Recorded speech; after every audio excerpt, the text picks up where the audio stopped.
So I was out here a few weeks ago practicing my sledding and was having a grand time and crashed into a tree. Thankfully, nobody was injured who was with me. I did have some occupants who were passengers on my sled.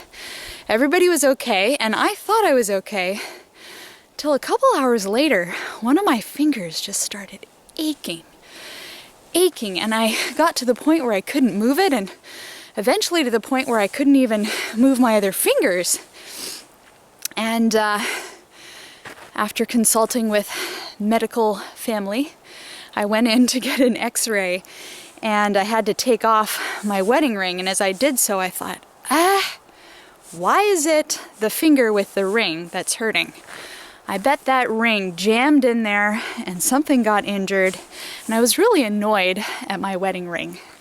So I got an x-ray. Thankfully it was not broken. It was just some ligaments that were sprained or something. But it still hurt quite a lot for a while. And just a couple days after this incident, some very difficult things happened in my family.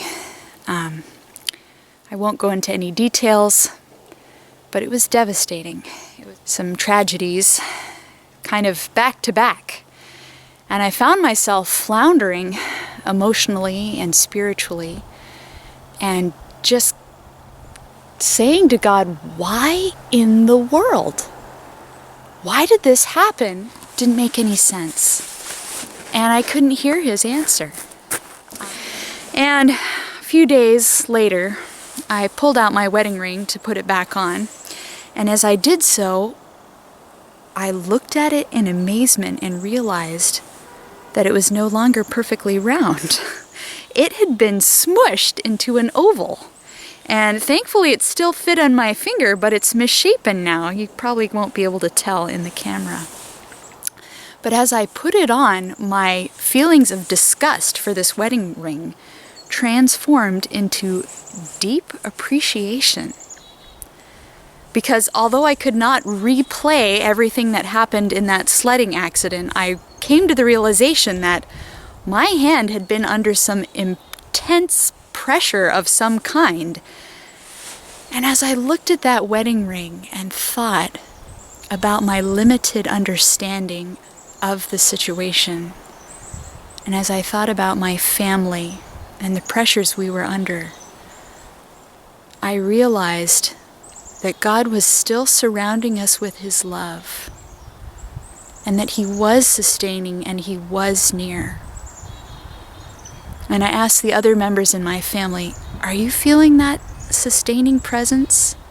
Is that just my imagination? And they said, yes, God is sustaining.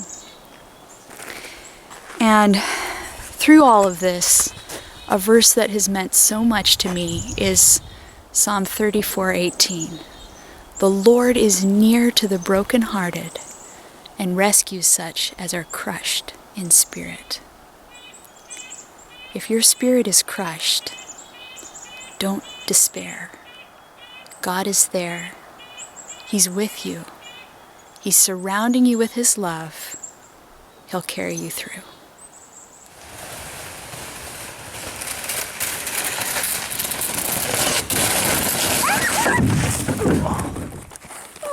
Wow. Are you okay?